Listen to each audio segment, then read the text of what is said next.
Ready for an English challenge? Test your vocab. B1 to C1.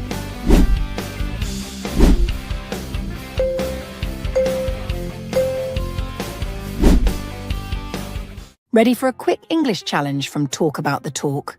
Hello everyone. It's Anna and Paul back with today's vocab quiz. We've got 15 words for you, ranging from B1 all the way up to C1 level.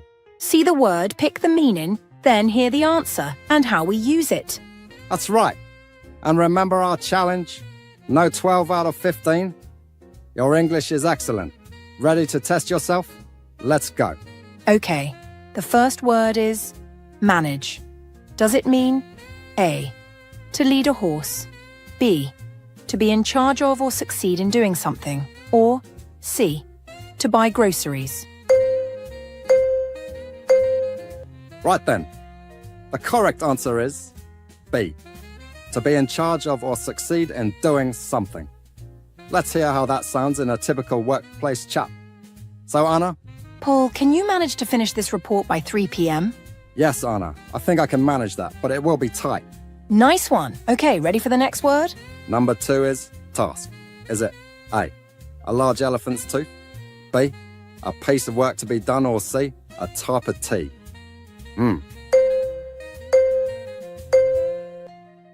Did you get it? It's B, a piece of work to be done. Let's put that into practice. Paul, your turn. What's the first task on our list today, Anna? The most important task is to reply to all the client emails. Simple when you know how. Moving on. Word number 3, efficient, meaning A, working well without wasting time or energy, B, very old, or C, extremely happy. And the right one this time is A, working well without wasting time or energy. Let's see it in action, Anna. We need a more efficient way to organize our files. I agree. Let's find a system that's quick and efficient. Exactly. Efficiency is key. Next word, Paul. Okay, colleague. Is that A, a type of school, B, a person you work with, or C, a collection of items? Got it. The definition is B, a person you work with. Time for a mini dialogue. Paul? Anna, have you met our new colleague in the design department? Not yet, Paul, but I look forward to meeting my new colleague. Perfect. Last one now for the B1 level. And it's meeting. Does it mean A, an event where people come together to discuss things, B, the act of cooking meat, or C, a type of shoe? Yep, the answer we were looking for is A, an event where people come together to discuss things. Here's how you might hear that phrase. Anna? Don't forget our team meeting at 10 a.m., Paul. Right, Anna. I've prepared my notes for the meeting. Okay, that's the B1 section wrapped up. How did everyone find those? Hopefully not too tricky. Right, time to step it up a gear. Let's move on to the B2 level words. These might make you pause for thought a little longer. First B2 word coming right up. Number 6, delegate. Is it A, to remove something, B, to assign a task or responsibility to another person, or C, to argue strongly? And the correct option is B, to assign a task or responsibility to another person. Let's see a typical example. Anna, I have too much work. I need to delegate some tasks. Good idea, Paul. Who can you reliably delegate the social media updates to? Very useful word. Delegate. What's next, Anna? Next is collaborate. Does it mean A, to fall down suddenly, B, to work together with others on a project, or C, to collect stamps? That's right, it's option B. To work together with others on a project. Always good to collaborate.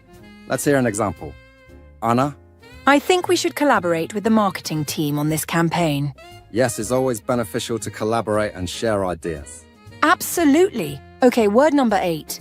Objective. Is it A, something you aim for or try to achieve? B, an opinion based on feelings? Or C, an unpleasant person? And the answer is A, something you aim for or try to achieve. Let's have a quick dialogue example. Paul? What is the main objective of this project, Anna? Our primary objective, Paul, is to increase user engagement by 20%. Clear objectives are important. Nearly there with B2. Number 9 is feedback. Is it A, food for animals, B, information or opinions about something, used for improvement, or C, a backward step? Got it? The one you want is B, information or opinions about something used for improvement. Let's hear how we ask for feedback. Anna? Paul, could you give me some feedback on my presentation draft? Of course, Anna. Constructive feedback is always helpful. Always good to get feedback. Last B2 word now. And it's prioritise, meaning A, to win a prize, B, to decide which tasks are most important and do them first, or C, to make something private. Yep, the definition is B, to decide which tasks are most important and do them first. Let's listen to a quick exchange. Paul? With so many deadlines, Anna, we really need to prioritise. You're right, Paul. Let's prioritise the client's order first. And B2 level completed. 10 words down, only 5 more advanced ones to go. How's everyone doing out there? Okay, deep breaths. Now for the C1 selection. These words really show a high level of English proficiency. Don't worry if you don't know them all. That's what learning is for. Ready for the first C1 challenge? First up at C1, streamline. Does it mean A, to make a process simpler and more effective, B, a small river, or C, to draw lines on paper? And the correct meaning is A, to make a process simpler and more effective. A very useful business word. Let's see an example. So, we need to streamline our workflow to save time. Agreed, Anna. How can we streamline the approval process? Good one. Streamlining is always helpful. Next. Number 12, benchmark. Is it A, a seat in a park, B, a standard used for comparison, or C, to mark a book? Did you spot the right one? It's B, a standard used for comparison. Let's hear that in a question. Paul? What's the industry benchmark for customer satisfaction, Anna? Let's research the latest benchmark reports to see how we compare. Always good to know the benchmark. 3 left. Okay. Stakeholder. Is this A, someone who holds wooden posts? B, a person or group with an interest or concern in something, like a business? Or C, a type of beef meal? The answer we need is B, a person or group with an interest or concern in something like a business. Let's hear that in context. Anna? We need to consider the opinions of all key stakeholders. Yes, Anna. Let's arrange a meeting with every important stakeholder. Very important word in business. 2 to go. Next. Oversight. Is it A, the ability to see in the dock, B, a company's total number of employees, or C, supervision and management responsibility?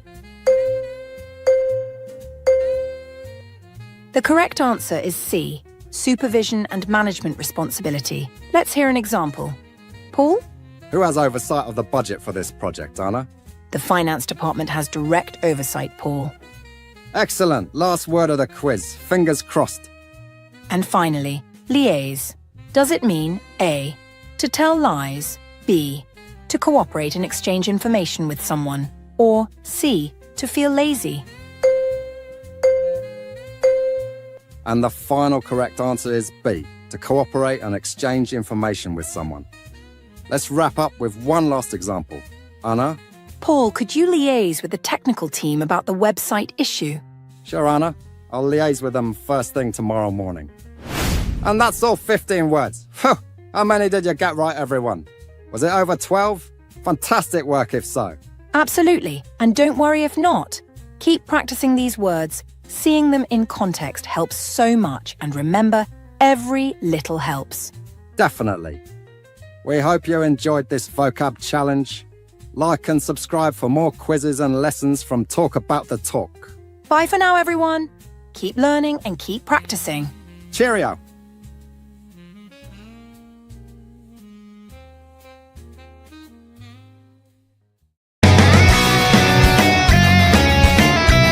Fred's speeches always take off like wildfire.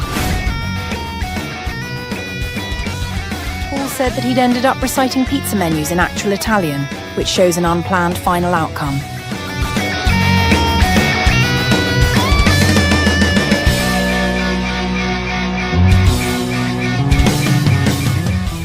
We've actually managed it, Paul. I was convinced we'd run out of crisps by mistake again. Plus, Fred's speech is being written on a napkin. According to him, it's based on warrior wisdom. Fred's speeches always take off like wildfire. Check out David's honey cakes, though. They're disappearing faster than last year's budget. He's absolutely cracked it. Did you know he was teaching Italian by accident in the break room?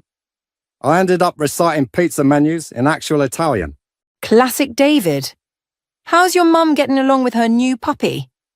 Last time we chatted, she was looking after that cheeky spaniel.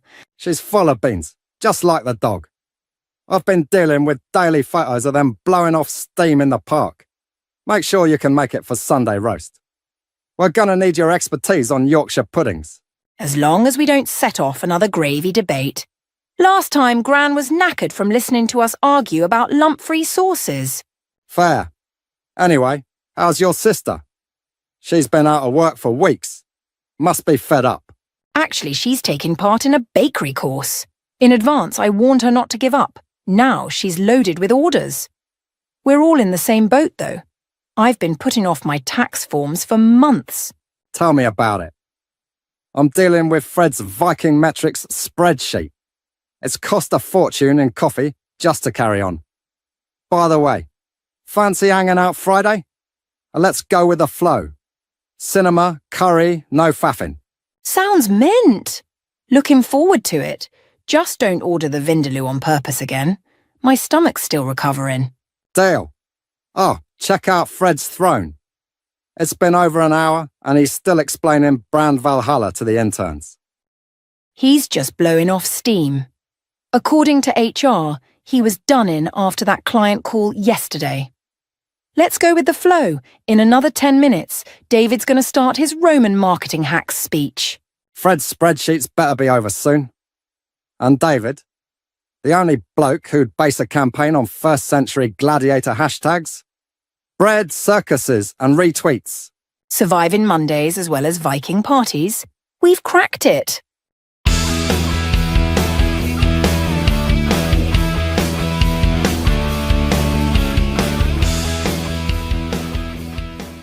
Hi everyone.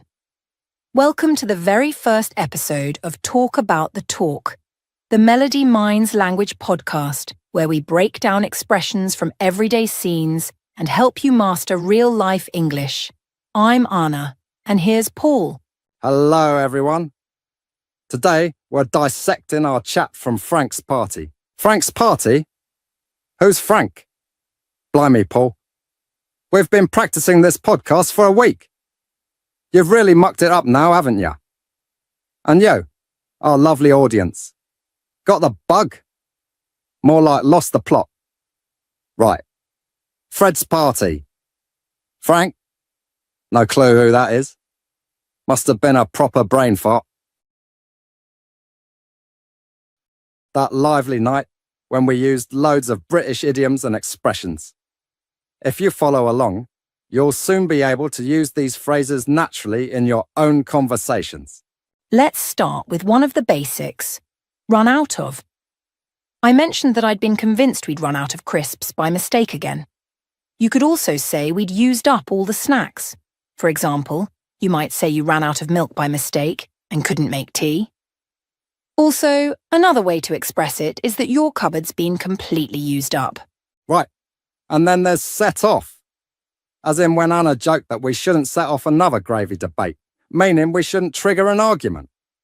Alternatively, you might say we should avoid starting another argument over the best way to make gravy.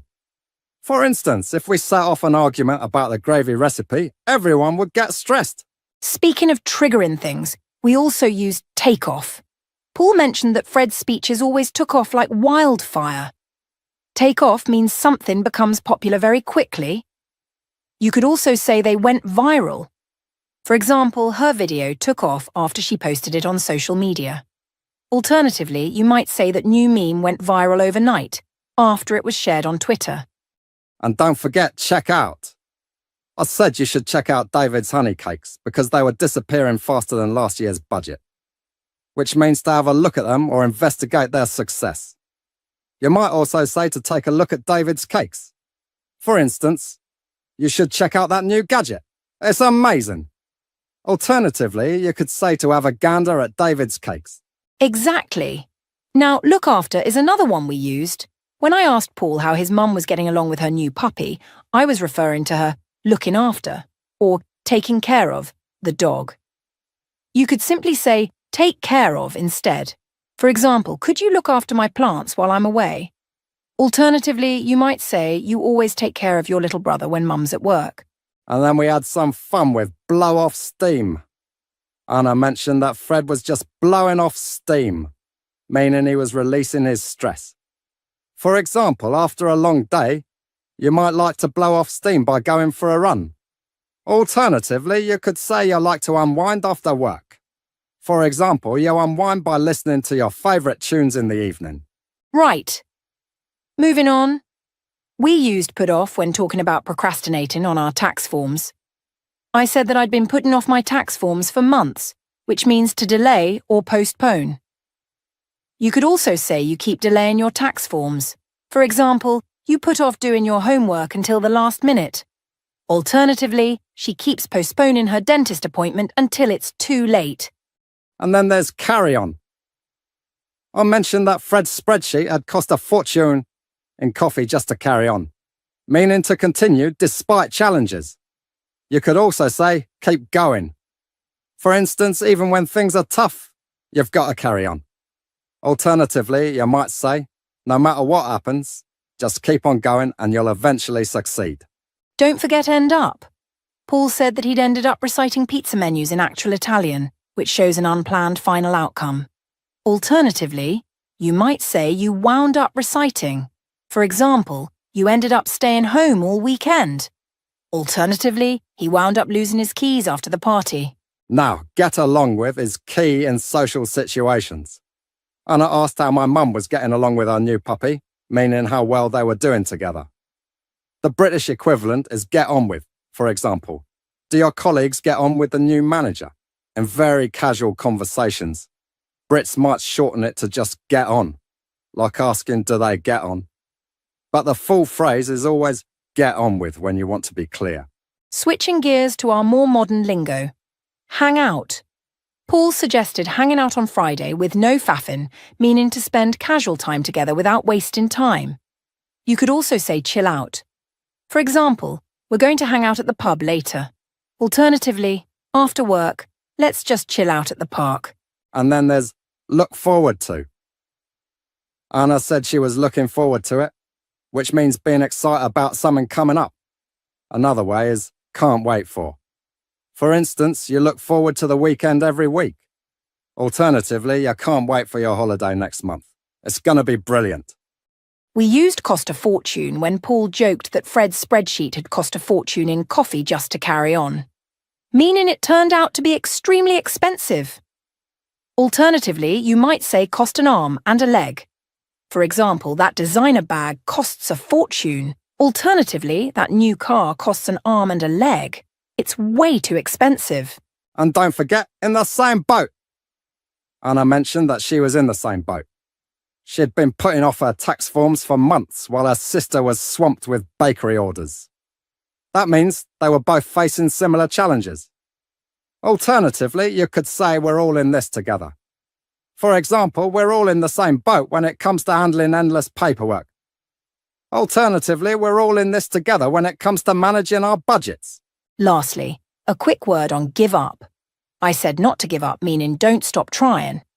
Another option is keep going. For example, even when it's hard, keep going and don't give up on your dreams. Alternatively, when the going gets tough, Keep going until you succeed. Just to add a bit of British flavour, we mentioned expressions like full of beans to describe someone energetic and faff to mean wasting time.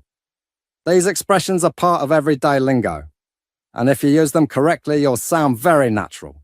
Exactly. And we even talked about how being loaded can mean being busy, not just wealthy. For instance, if someone says they're loaded with orders, it means they've got many orders to fill. Alternatively, you might say swamped, like, after the sale, the shop was swamped with customers. Alternatively, after the event, the cafe was swamped with orders.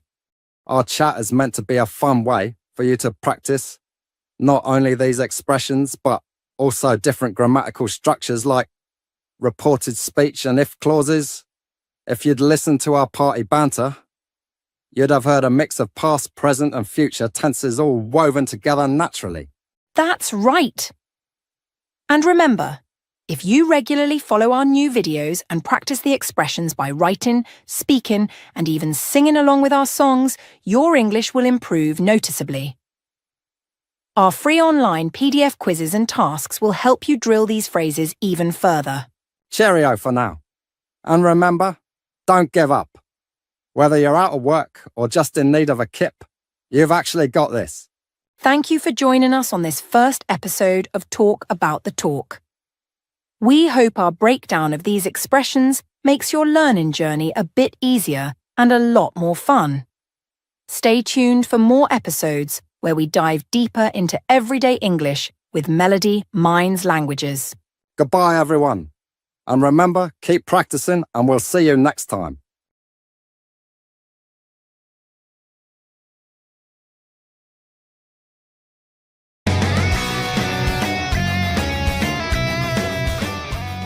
I'm just trying to keep morale up.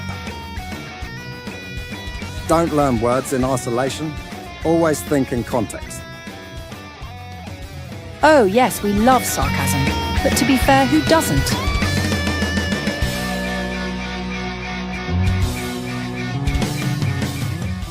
All right, Fred. Happy birthday, mate. Still allowed to call it a party after HR slashed the celebration budget by 30%. Heard you nearly had a meltdown, plus the interns still haven't recovered from the devastating news. Haha. All right. Don't blame me. Between Dave's gladiator campaign obsession and your mum's daily puppy spam, I'm just trying to keep morale up. However, how was your weekend? Still arguing with Anna about gravy? Went abroad to Barcelona with Anna. By mistake, we ended up in this karaoke bar. So she belted out popular songs out loud, badly. And Fred, how's your gym routine going lately? Still aiming for that marathon? Mate, hit the nail on the head. I'm achieving progress. Imagine, even ran 10 miles every day last week. I know, when pigs fly, I'll win the marathon and swap spreadsheets for running shoes full-time. Ha ha ha. But still, I love it. Keeps me strong and motivated. To be fair, I always say, you can't judge a book by its cover. I mean, nobody could imagine you as a marathon runner. And still, look at you. However, speaking of company matters, I try to act like I accept HR's decisions, but this time, blaming you for the campaign delay? It's a joke. I found out the CEO's already twisted the numbers to save face. Yep, it's ridiculous. I know, Anna was cut up about it too. She hasn't gotten used to this kind of cruelty from the CEO yet. Either way, I'll beat them at their own game. Don't worry. I've already reported this to the union. They won't win, no matter what. The situation calls for prompt action. Beyond that, I'm approving consequences only if they're fair to everyone. Oh, brilliant. You've already handled it. Cheers, mate. I appreciate your cool head. Just, don't let them damage your reputation. By the way, Anna's right. Our team's stronger than their nonsense. Exactly. Approving consequences if they're fair. It is my ideology. From today, we should focus on results. Doesn't matter what. You're absolutely right. Let's hope HR makes our day and announces a new coffee machine first thing Monday. It's the least they could do, or else the team will get up and revolt faster than Dave can say gladiator hashtags. So, what do you think after next week's horror show at the company? Fancy a pint Friday? Or will your mood depend on the CEO's behaviour? I'd love to, but actually, I'll approve my Viking retreat abroad. You know, camping in Finland. I'm leaving Friday evening, so I'll have to pass on that pint for now. Guess what? Even Dave's fond of the idea. So, I reckon he'll join me in his Roman toga. Huh. Speak of the devil.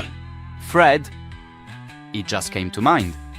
Please, get rid of that dodgy coffee machine. I heard Anna's already tagged HR staff by name in the complaints channel. She claims it's a fire hazard and a crime against caffeine. Can't say I disagree, mate. Yeah, you're totally right, Dave. But maybe we also should get rid of this company topic. It's just totally sad that we have to beg for everything. Let's focus on your special day, Fred. Above all, let's find out if this pizza's edible. Smells like Dave got back from Rome with leftovers. Yummy.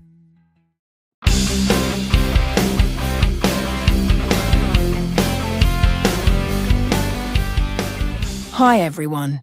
Welcome to Melody Minds Language and our Talk About the Talk podcast. I'm Anna. And I'm Paul. Today, we're dissecting Fred's birthday party, including HR drama and gym goals.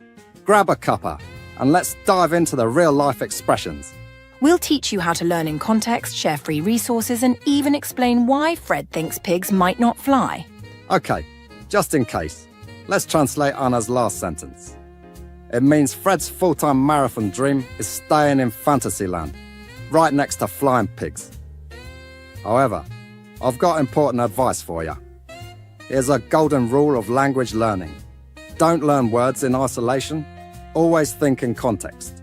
For instance, think of when Fred mentioned that HR slashed the celebration budget. Slashed means to cut something drastically.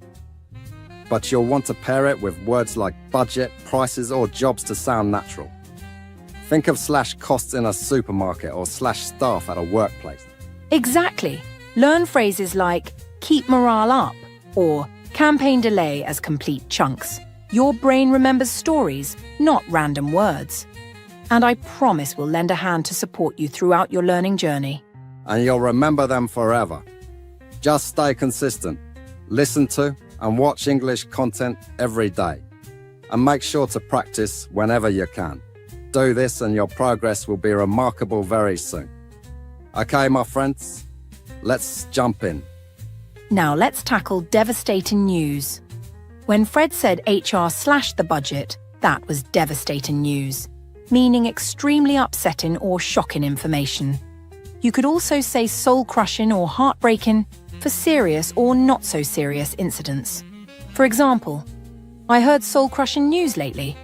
Alternatively, you might say, it's heartbreaking news when your flight gets cancelled last minute. Up next, trying to keep morale up. Fred used this to mean maintaining team spirit or motivation. Let me see the synonyms. So, here are boost spirits or keep everyone upbeat. For example, additional benefits and perks keep everyone upbeat. Or playing music at work boosts spirits during busy seasons. Now let's talk about obsession, but not the creepy kind. Fred's gym routine isn't unhealthy, but many Brits do have harmless obsessions. Tea for one, the average Brit drinks 876 cups a year. Fascinating. Or queuing will form orderly lines for anything, even at parties. Interesting, right? Yeah, amusing facts. However, remember how we ended up at that karaoke bar in Barcelona? Ended up means arriving somewhere unexpectedly. Classic British example. We meant to visit the tape but ended up down the pub all day. Now, Fred's aiming for that marathon, meaning he's dead set on that goal. You might also hear Brits say working toward a promotion at work or gunning for the sales record if they're feeling competitive. Me? I'm just shooting for walking 5 miles daily.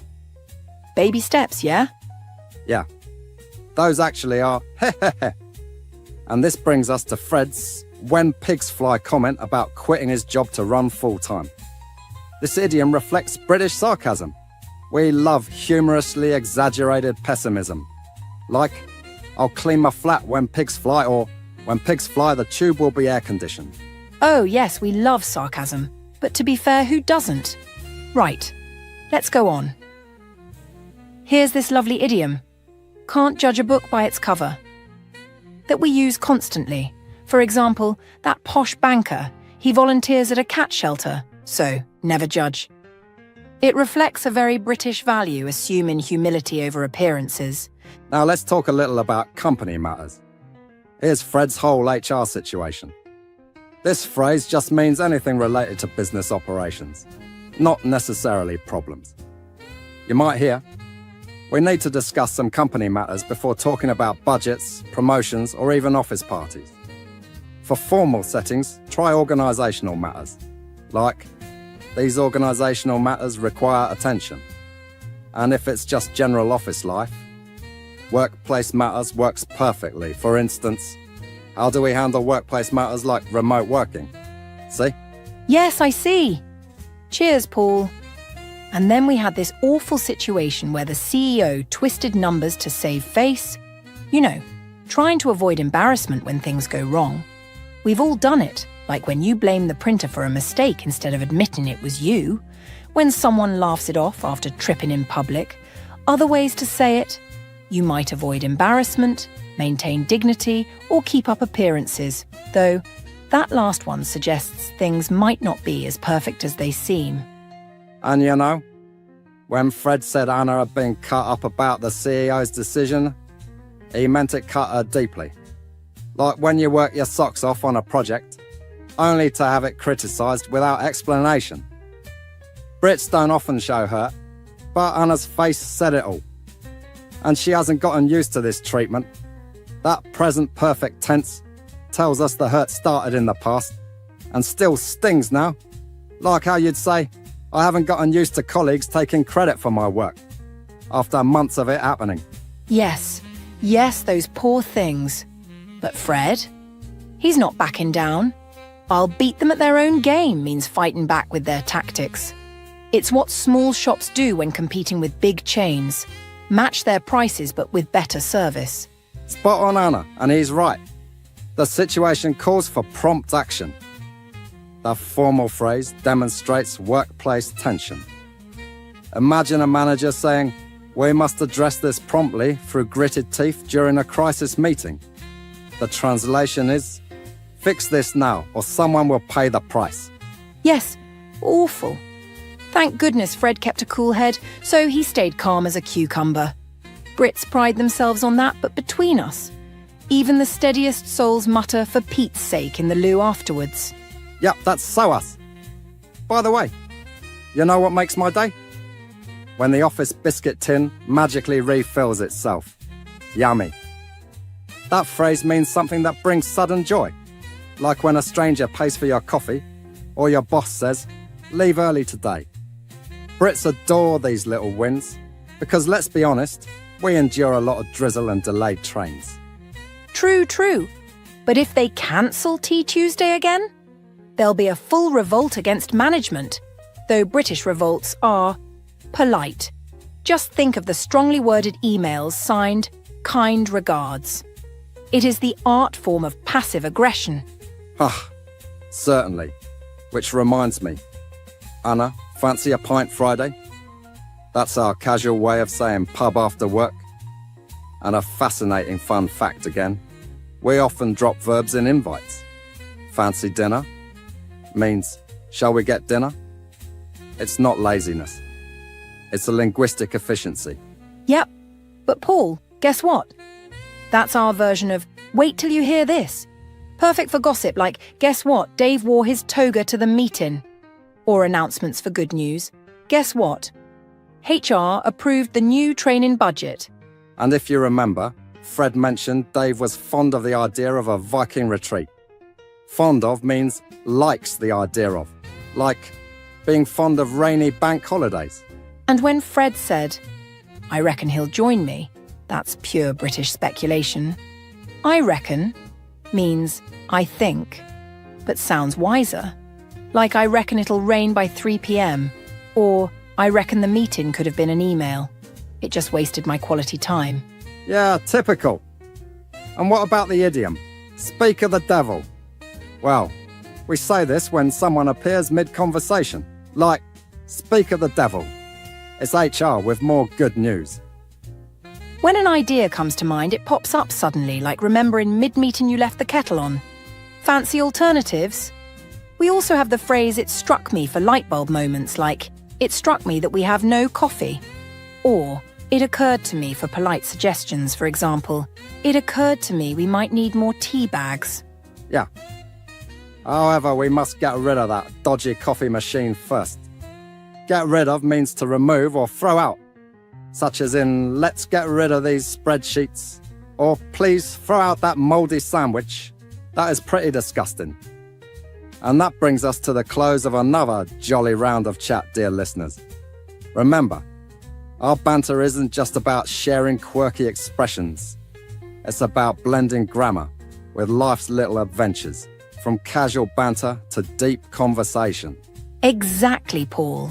Just keep watching and listening to our episodes repeatedly and try to mimic the expressions right after us. Then, weave them into your daily routine, write about your life, and tie those expressions to your own emotions and experiences. And remember, we have always got some free gifts to give your progress a real boost. Just take a gander at the description box for the full scoop. Absolutely. In the words of Winston Churchill, success is not final, failure is not fatal. It is the courage to continue that counts. Keep that in mind as you practice and perfect your language skills. Thank you for joining us on this episode of Talk About the Talk. We hope our playful dive into British expressions makes your learning journey not only easier, but a whole lot more fun.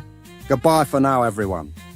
Stay curious, keep practicing, and we'll see you next time with more spirited conversation. Cheerio, and remember, every little step brings you closer to fluency.